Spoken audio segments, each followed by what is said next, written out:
What was the phrase you used? There's an unrealistic expectation that we can secure BYOD. And we can't secure BYOD. You can limit risk. Yeah. So administrative units, very neat. I always like to say it's like having an OU and a group had a baby. Right. Yeah. So we can put three types of objects in it currently: users, devices, and groups. And then they just introduced a really cool one called a restricted admin unit. So if you remember back to group policy, we could restrict inheritance, right? And so something like that, directory-wide privileges don't apply to those accounts. I might put break glass in there or VIP accounts. We'll match those up with what's in authentication methods so that you're not making any real changes, right? And then we'll just migrate complete. What we've found is there's about a 5-minute replication delay. So if you're really quick, because you know what you're doing. You're in a hurry. And you go make those changes in both those places and then come over here quickly and change that to complete. You can actually lock it before it makes the changes on the back end. Because, hey, let's grab all the existing SMS users, right? So we're just going to query that mobile method. Let's put them all in a group. And then now I can target that security group and then say no new registrations. But anybody who already had it can keep using it. Intro chat with Merrill's live, digging deep where texts thrive. From the latest hacks to cool updates, join the ride, don't be late. Hey, I'm Nathan McNulty, Senior Security Solutions Architect here at Patriot. Recently, actually, Entra practice lead, so that's pretty fun. Worked in several fields, civil engineering, education for about a decade, critical infrastructure as well. Worked help desk, moving up to endpoint admin, client cloud architect, security architect, all that fun stuff. Spent about a decade administering, securing an environment with about 50,000 users, 90,000 devices, building a security program primarily around the E5 security suite.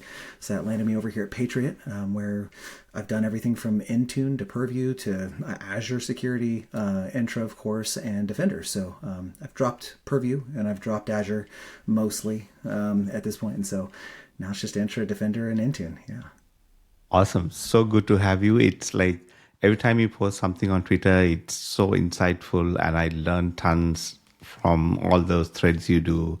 And I know you started on LinkedIn as well a bit more now. So I really, really wanted to chat with you and sort of, pick your brains because you have this breadth, not just on Entra and all the other sort of the suite of things and lots of real world experience on deploying. So I really want to get you on here to come tell us, the deployments you've done, what you learned from them. Ideally, we want to learn things before we do it ourselves and, learn from your mistakes and, all the wins. So that's the whole point of this podcast. So where shall we start first? What's been the most exciting thing you've been working on recently? Yeah, so conditional access, passkeys, and identity protection have been a lion's share of the work for sure. Nice. Everybody's recognizing, right? MFA is not enough. So especially at this point, if you're just starting the MFA migration, it just makes sense. Give them the pass, temporary access pass, let them sign into the Microsoft Authenticator app.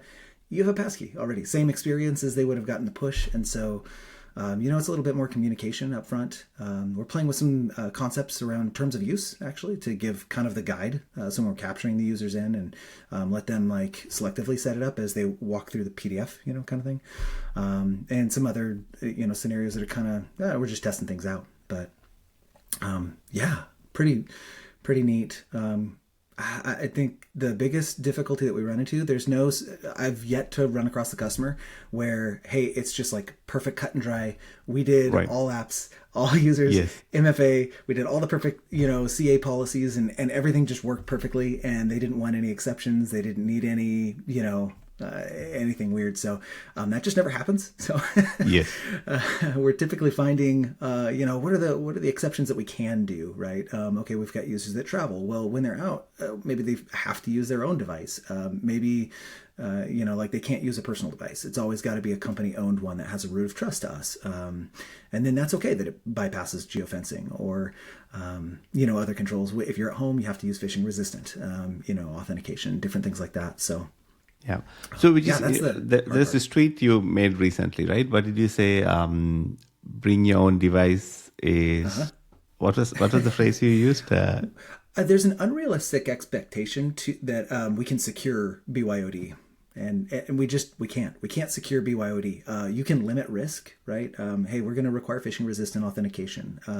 We're going to make you connect to an AVD or some sort of virtual desktop environment, but you're not really going to secure BYOD. You didn't start from a secure baseline. You don't have that clean source principle, right? We didn't set that device up. We're not actively monitoring for the history of the device. We don't know how it's been tampered with, and we truly don't know if it's the user or an attacker on the other end. Sophisticated attacker bringing an already compromised device in, there's, that's hard. So I think there's an unrealistic expectation. That's really what drove that conversation. It wasn't so much that don't do it, right? There's sectors where you just have to. Yes. And to be clear, there is a nuance in there, right? So there's the mobile side of things, and then you have the PC and the Mac side of things. On the mobile side of things, it's mostly not an issue. Depends on the attacker. Yes. So root of trust on Apple is fairly good, right? And on Android, unfortunately, I use Google Play attestation or Google Play Integrity API, which isn't as strong as their attestation API. It allows for some vendors who are struggling to meet the requirements, right, to kind of meet those for their Play Store accreditation and all that kind of stuff for OEMs. So unfortunately, it's not as strong as it should be. And even on Mac OS iOS, it's possible to jailbreak and then spoof, details and things like that. And so, cat and mouse game, right? Yes. I think it's less of a risk, probably, if we're like threat modeling, right? For the level of quality of an attacker that most people are concerned about, they're not doing that kind of stuff. For most organizations, right? We're still dealing with weak passwords and attacker in the middle scenarios and things like that. Attackers aren't bringing in iOS devices that are rooted to gain access to, information and stuff for most. And that's where you would have layers of these, right? So you might have completely managed devices that the company owns, and they issue those devices, and they know that it only has things that they put on it from the birthright of when it boots up for the first time. And those devices get the privilege of having apps, maybe access to customer data and so on, which you would not put on a BYOD device. And then others would allow BYOD to be, okay, you just get access to Teams and email, and you can use MAM on those, but you're limited to maybe just those productivity applications. But some go to the extreme of saying, no, even email and Teams, it's going to be only on a company-issued managed device. And it all depends on the risk factor and what the company is, right? Whether it's a bank, would have a different posture to someone in, for example, in Australia, we have the mining sector and the folks who manage that. So it would obviously depend on the type of data you hold in the company and what you're trying to protect. Absolutely. Yeah, and I actually had a good conversation on that around like Okta or some of the other federations that we do, right? ADFS, whatever that might be. If you're not doing conditional access, we have no way to differentiate who the quality of user is. Is it an admin? Right. Is it a regular user? Is it whatever? Right? You're only doing that sign-on policy at the identity provider. So now when we're saying, well, under this scenario, right, yeah, home device, I want to allow these users to have Teams, but not these users, or any of that kind of granularity, you just can't do it without conditional access. And so that is the beauty of it, right? With that authorization tool, we can divide up those scenarios as the company needs, and we can secure them further too, right?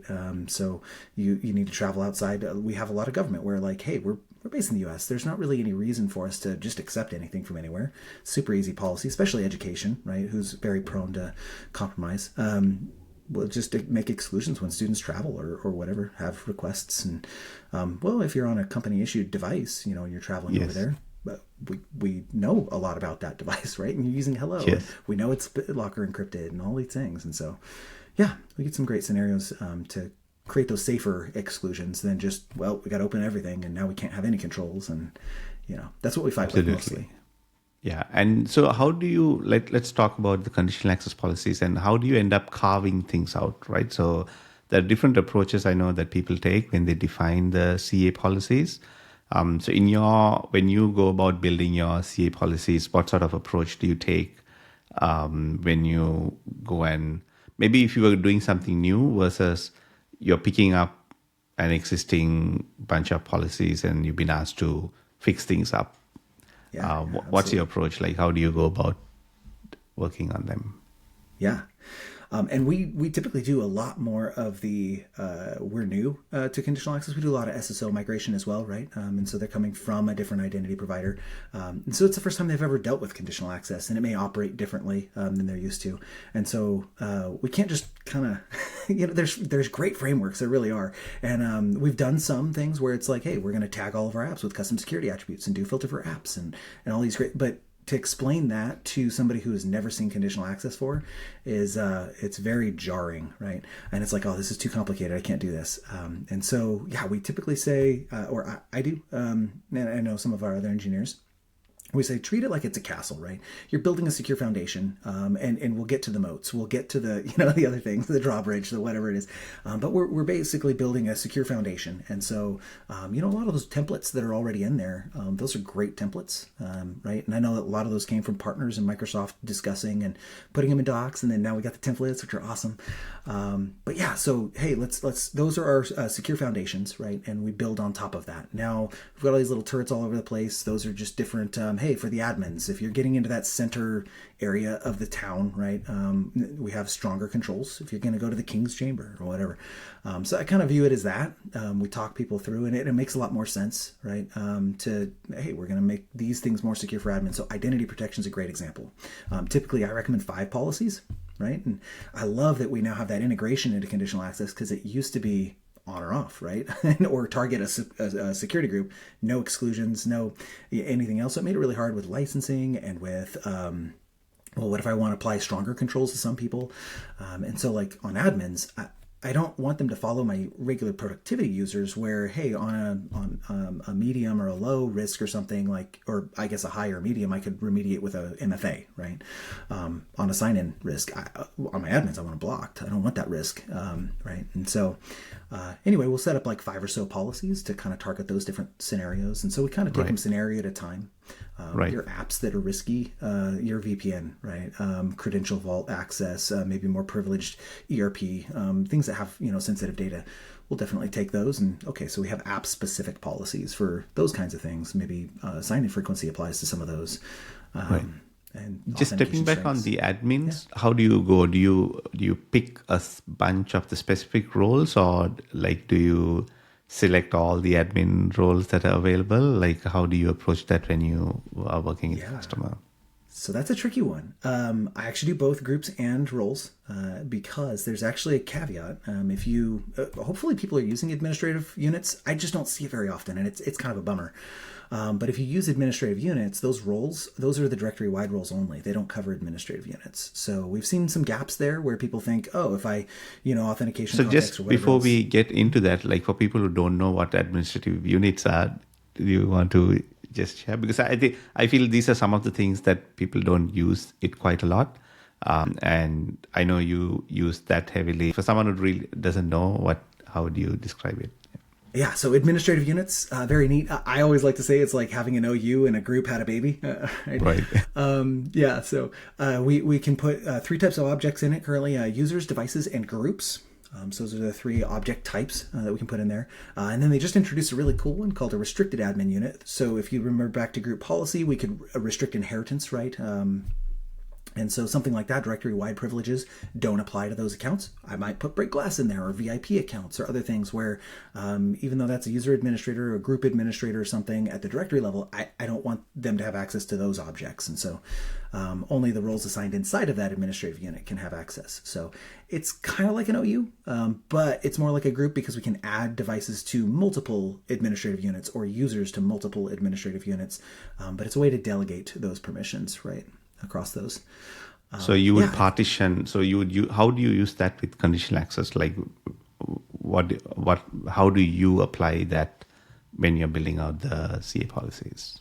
Yeah, so a few things. Restricted admin units are great for groups that should be governed maybe by access packages, preferably by access packages, right? And entitlement management.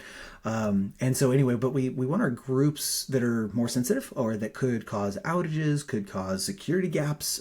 If somebody was a groups admin, didn't know what it was for, right, and made modifications to that, we want to make sure those are protected. So we like to put those in restricted admin units for sure. Outside of that, if we're doing delegated roles, it's really nice to be able to say, hey, like Asia Pacific, right? They've got their administrative users over there in their AU, and now they have access to their users, but not the ones in US or wherever, right. EMEA. So it's a way to carve up the Entra kingdom into, like when you're, one example is when you're working in a multinational, you can break it out by region and let people have user admin on those users, but not on users in a different region.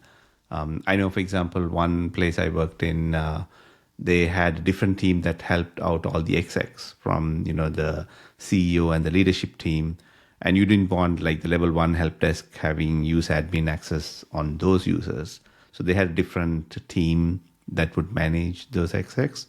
And with administrative units, you could break it out so that the standard help desk team didn't have the ability to manage the leadership team or, high risk users. There was a dedicated team that could do that. And that exec support team didn't need access to everyone's user admin, right? Like be able to reset the password of anyone that they didn't manage. So this is a way to carve out the Entra kingdom into like smaller kingdoms and give like local privilege access over the global one. So how does that help with conditional access and the roles that we were talking about? Yeah, so outside of protecting groups, that's not so much useful that I'm aware of. Right.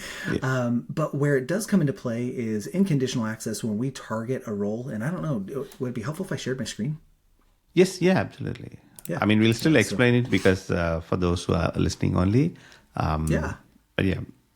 Yeah, absolutely. Yeah, so that... there we go. Neat. So that administrative unit, right? And we can come in here. We've got users, devices, and groups, and then we can also do them based on dynamic queries. Of course, you're limited to one or the other. But yeah, so unfortunately, if we're applying permissions at this level for an administrative unit, when we come over to our conditional access to create a policy, and we select that drop down for our target users, and we're saying, hey, this is going to be... select users, directed select roles. Users, yeah. Yep, come in here. And of course, if you're trying to do the select all and you downspace, yeah, this is the... right? People keep asking me, how do I pick all the rules?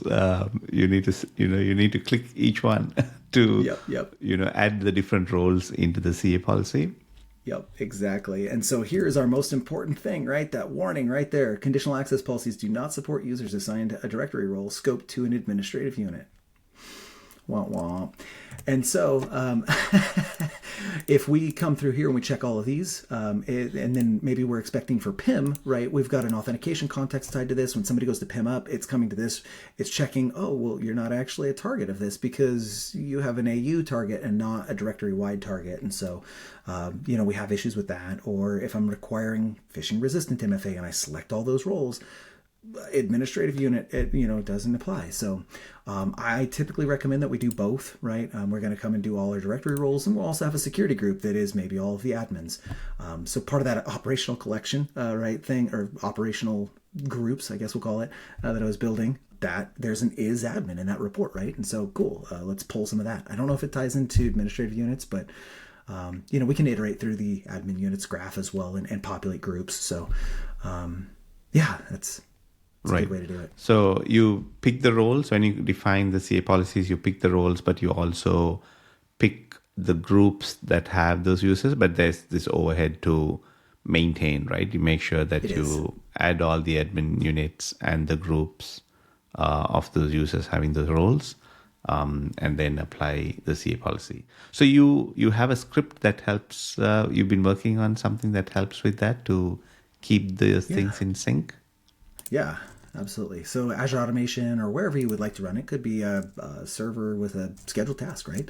But yeah, operational groups is what I'm calling them. But right now, 29 or so, and then building out some more around risk-based details, some about device details. So anything that is an attribute that doesn't tie back to the user object, so we can't use it in dynamic user queries, like group queries, right? those I'm looking at building out operational groups that are maintaining that. So I might want to know if I have a device that has risk. This will actually be helpful for like even if you've got a third party EDR, right? And I want to know, hey, I've got a list of all the devices that had security incidents, or I'm scraping Graph Security API for different things. I could populate some of these groups based on some of the details, and then also leverage that in an automation, maybe a different one, right, that reads that group membership and then adjusts permissions and conditional access to block those specific device object IDs, right? Things like that. So trying to branch out and build kind of the basics, underlying blocks for a lot of those capabilities. But yeah, right. People want to. So the script, what is the script? The script that you have right now, you published it as on GitHub, right? As a gist. Yeah, I did. Yeah, just a basic script. So it's just standalone automation. So Entra, and we'll call it operational groups here. And yep. So authentication methods, right? And we're just ripping through those various methods and creating security groups for all of them. Then we're going to come down and all the is admin or is MFA capable, self-service password, it registered, all that stuff, right? We'll build out groups for those. A lot of times people are just like, okay, well, we do have a report, right? We can go into Entra and I can come under my authentication methods down here, and we've got this beautiful report. It's fantastic. And we live in this. But yeah, so we can say, hey, one bit of feedback though is when we go and select this, of course, I can't select apply. So if we can fix that drop down so that we don't have to figure out, yeah.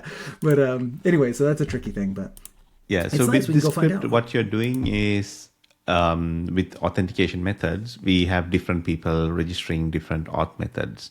And then maybe you want to create a CA policy that targets users that have only SMS. And today there's no out-of-the-box capability to do that, right? Where I can just say, okay, anyone who's just using SMS, I want to limit them to something, or I want to apply a north strength. So what you've done is created a script that will go through, find all the users that have, the auth strength. And do you tag it as an attribute, or do you add the user into the group itself in your script? Yeah, so just group membership right now is all that it's doing. Right. I'm keeping those in sync. I don't have batching, so we're just doing 20 at a time at the moment. So individual graph calls, right, to update that membership with up to 20 added at a time.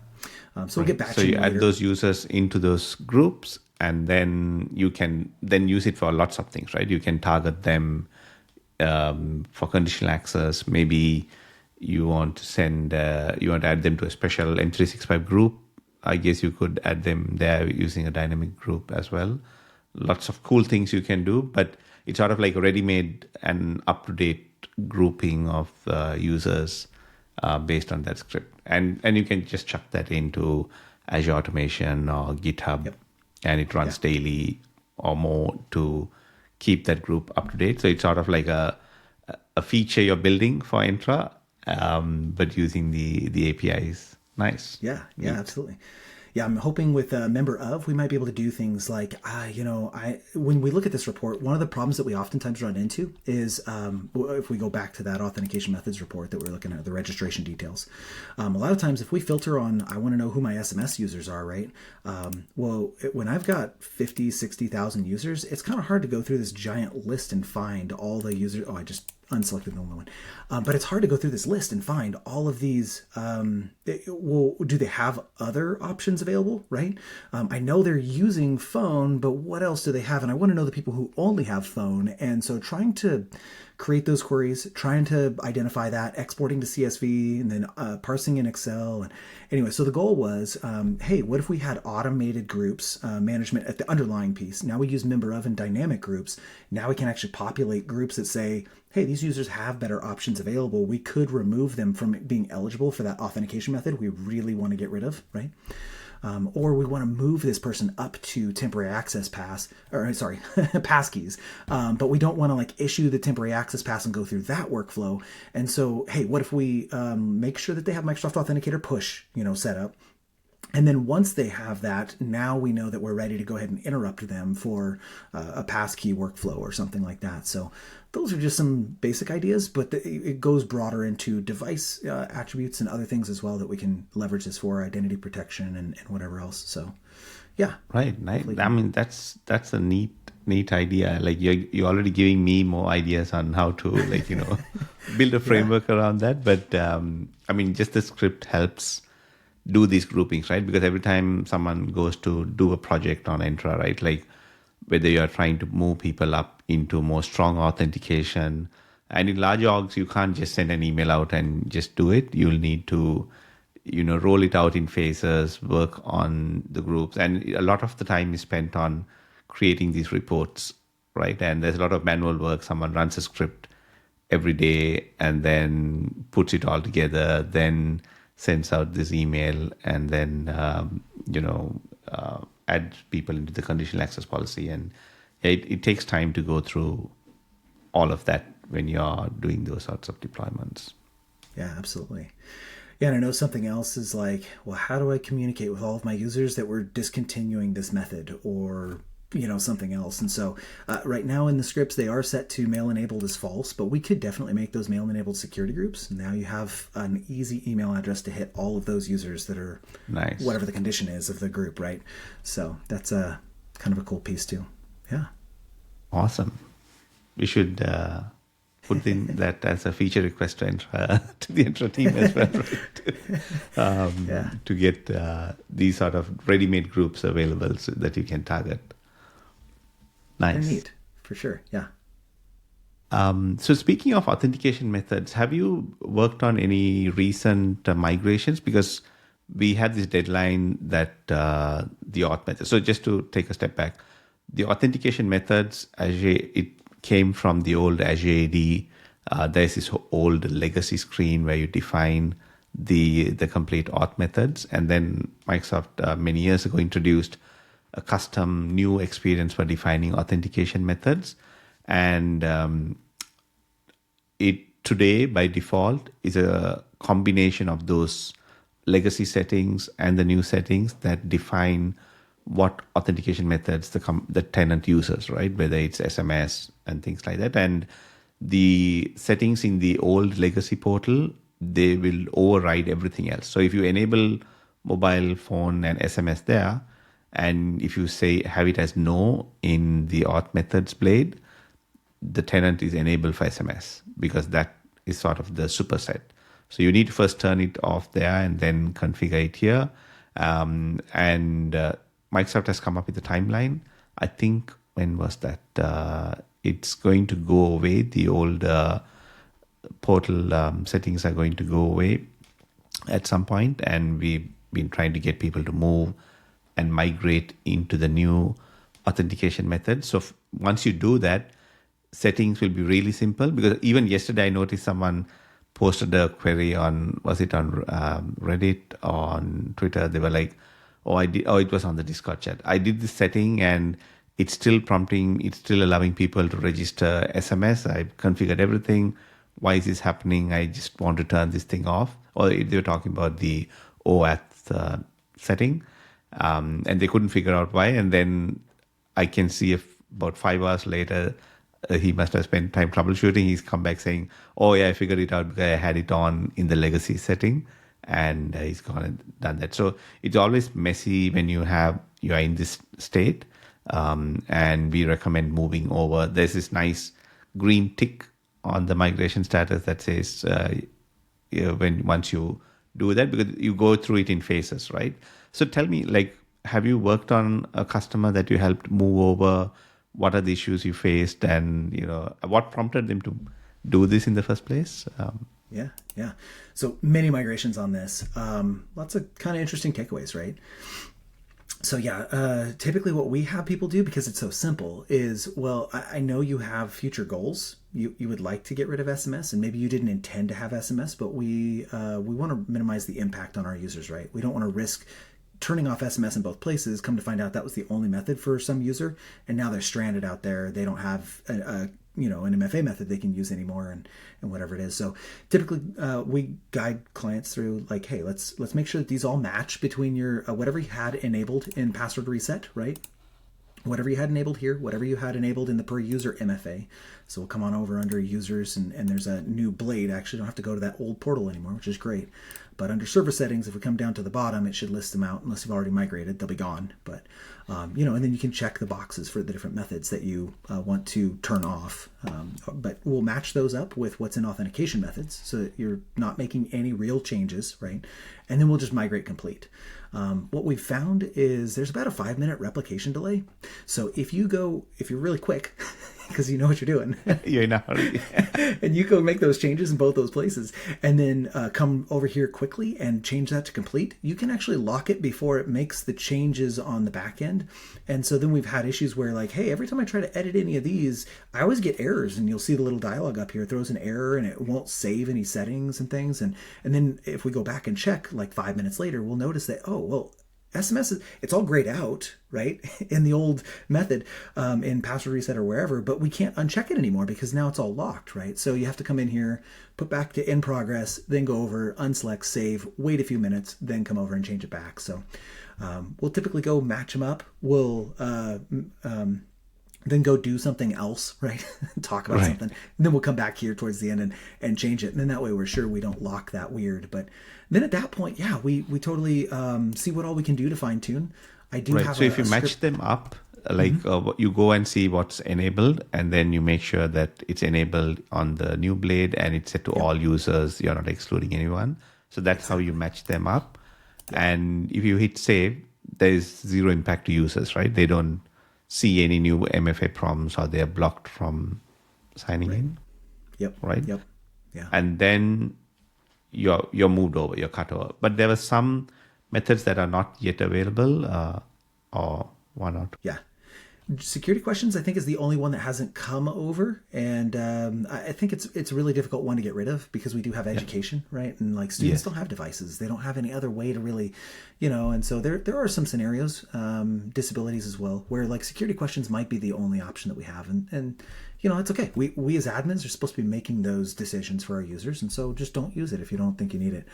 But it's kind of stuck there, and we didn't bring that over to the authentication methods area yet. So maybe that's something that'll happen in the future. But for now, yeah, it's still over here for SSPR. So yeah, getting that migrated is important. I think it was supposed to be September. It was September of last year, and then I think it got pushed to this September, right? 2025. Yes. Yeah. And so, yeah, it's a really easy migration, no risk of impact as long as you match those policies up and then migrate over. And then if you want, I believe there's a new wizard. Sorry, go ahead. No, you're good. There's a new wizard. Yes, there is. I believe there's a new wizard that helps. Like, you don't need to do the matching yourself. It will look at all the settings and it'll configure it for you. So it makes it a bit more simpler. Yeah, there is a wizard. I don't know if I want to back out and go to it, but but yes, the wizard. What we have seen though is it does try to make some recommendations, and it says like these are strong, these are medium, these are weak, that kind of thing. And so I've seen some admins think like, oh well, I definitely don't want SMS, but then they don't realize that they actually had users doing SMS. Right, exactly. And then they've ended up like, oh, I just forced like 40 users or whatever to re-register a new SMS, and we got tickets and whatever else. And so that's the one concern that I have with that is just make sure that you're paying attention to what you're doing in the wizard if you're following it that way. When I register security information, that's stored on my object, my user object. And so I'm always registered for SMS. Even though SMS is set to no here, I'm technically still registered for SMS, right? But I can't use it because the policy here says it's not allowed. And so now if I was relying on SMS and I disable it here, suddenly I go to log in the next time and, well, I have no eligible MFA anymore. So then it's going to capture me back into the wizard and say, hey, let's set up Microsoft Push and, go through that whole process. But now I can't do the SMS that I used to have, which could be a problem if you had a reason that user was using SMS, like non-smartphone or certain countries or, restrictions. China can't use Microsoft Authenticator or whatever that might be. So you have to be careful with that for sure. And I do have a script, and that's one of the things with that operational group where it was born out of that idea was, hey, let's grab all the existing SMS users, right? So we're just going to register, query that mobile method. Let's put them all in a group. And then now I can target that security group and then say no new registrations. But anybody who already had it can keep using it, right? So kind of a nice way to... And you could do it with OTP or whatever else, but those operational groups could easily be drop-in replacements for that, right? We're just populating those groups on who registered. Yeah. Now we just target those only, and they can keep going and until we're ready to nudge them over, right? So there's the registration campaigns. It's great for that. Yeah. And get them on over to the better quality. Nice. That's cool. And we'll share the link for the operational group in the notes. So for those who want to try it out. Yeah, totally. Any feedback's great. And you have plans to improve that, like add more things? This is just the first thing, right? To group by auth methods? Yeah, this is just for this specific reporting API. So I'm working on the risk-based ones right now. So that we've got this, if you got P2, that's great. You know what your event was, but if you don't, you still know that you had a risk, right? But you just don't know what the risk details were associated with it. But it still might be useful to know as an admin, hey, I've got these users who do have risk, and I might want to apply just a little bit different restrictions to those users. Like maybe I'm going to lock down, external access from non-trusted locations or something for that user because they have a risk event. I don't know what it is, but I'd like to do something about it. And so that's kind of my idea there is, and that's not going to be super helpful, right? Without knowing what the problem was. We don't want to lock users unintentionally, but I want to give some options for people that, maybe certain user groups that is viable for, or, hey, you can only use a company device when you have some risk. And unfortunately, we don't know what it is, but there you go.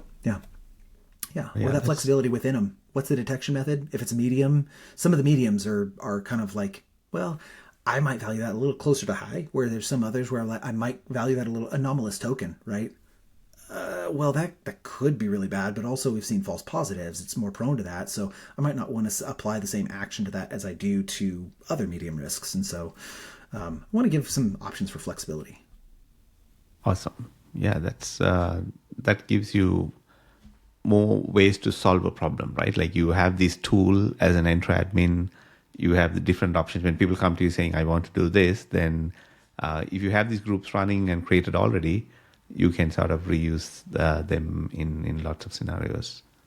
Yeah. And I don't think most people don't realize there's a member of for dynamic groups. Oops. Let's go to that. Right. Tab. And so once we have all these operational groups built out, we can actually use like, hey, I want a cross section of this group with this group with this group, or excluding this group and that kind of thing. So I'll have a bunch of examples, hopefully, of those that are some common scenarios that I can think of.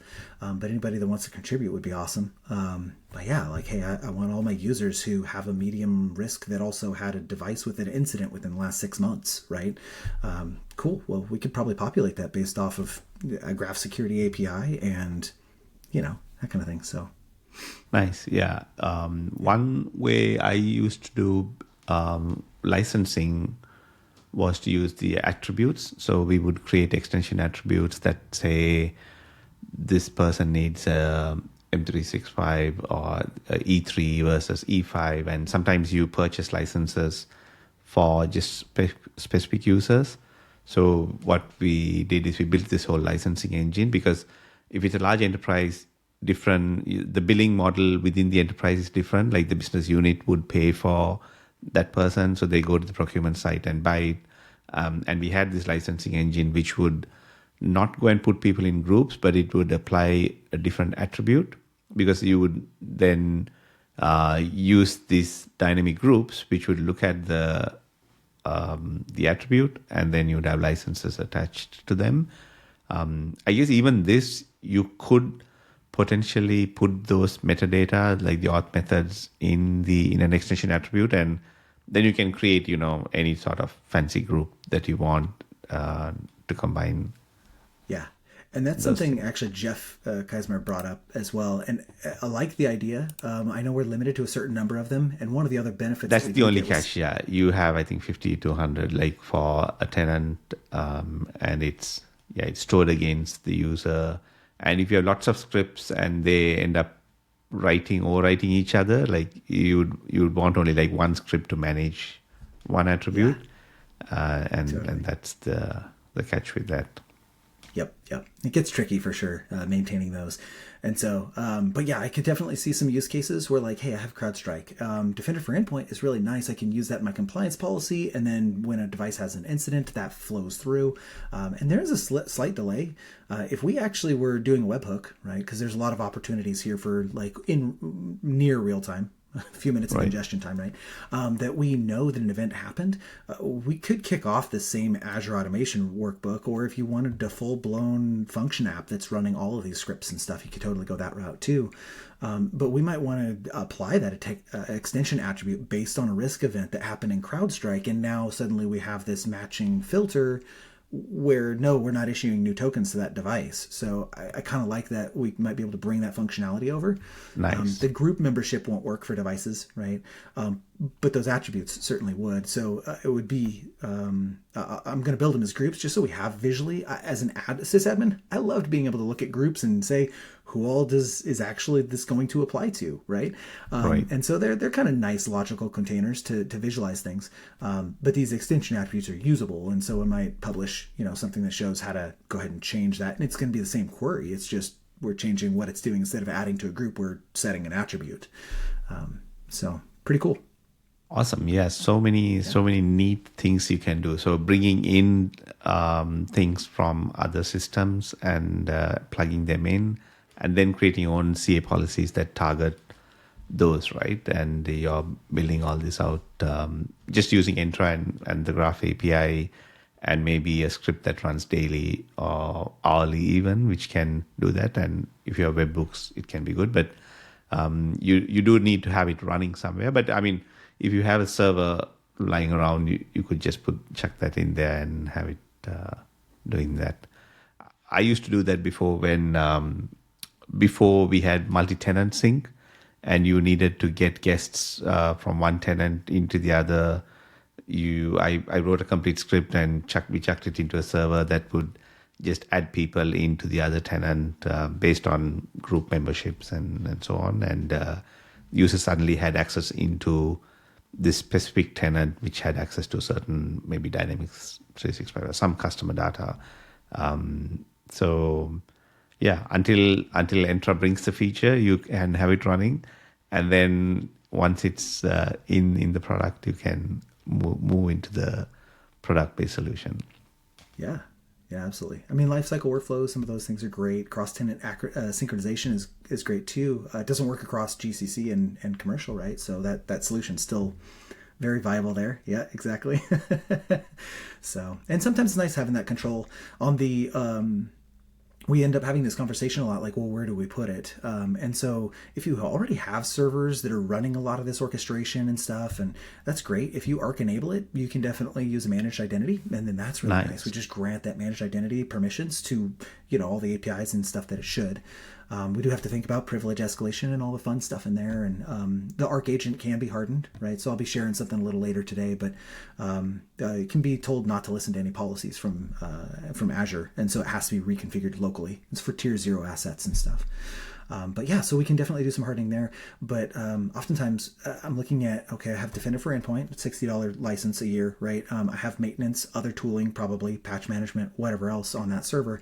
So that server, more than just maintenance and operating costs, is Azure automation and function apps and logic apps. Like that makes so much sense, right? So much sense, right? So you have Azure automation. You could use Azure DevOps. Azure DevOps comes with free build time as well. So you can start off with zero cost and use that compared to Azure automation. And you don't need to go into Azure to build these things. You can just have a DevOps tenant that you spin up as an Entra admin, and you can run things off there. So there are lots of options. And that's one of the things with Meister that we do. Yes, I see you're bringing it up. Right? It's one of the guidance we give on how to set up Azure DevOps, run Meister, and even use workload federation. So you basically don't have any secrets. You don't need to worry about that. And it took me a while to write those docs because it wasn't all in one place on how to do all of that. So the Meister docs are a good guide for doing any sort of DevOps automation that you want to set up with different things. Yeah, it's fun. I'm actually doing it right out of GitHub on that one there. So nice. But yeah. Awesome. But yeah, there's a lot of places we can run those out of, but it's just so much less expensive than dedicated servers for just scripts and things, and so that's a good plug there. Yeah, it's the old school. Even though if the VM is running in the cloud, it's still a lot of work to make sure it's patched and all of those the old school costs, things that you need resource to costs, do. everything. Yeah.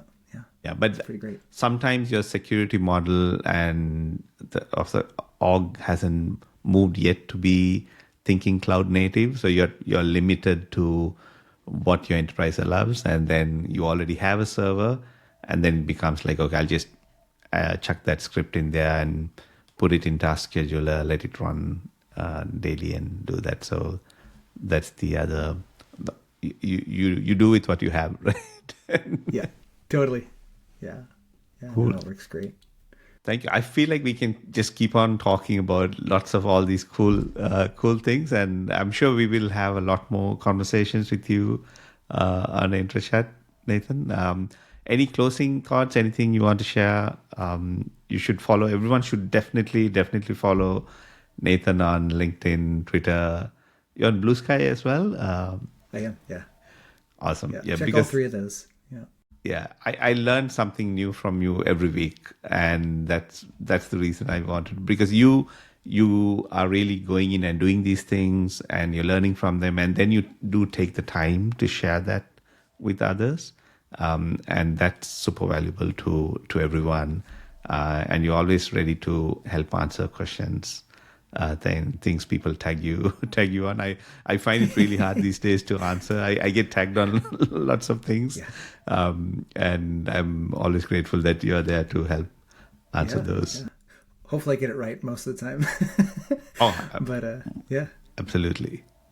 Yeah, no, it's very fun. I love that our company lets me do some of that stuff. So usually it's just they're common things. Most companies have similar questions, and I just get a chance to work through it, and so it's kind of fun to get to share instead of this is our internal thing, or it was for a client, so we can't share. I don't ever have to share who the client is. We just share the details of it, right? And so it's kind of nice. Yeah.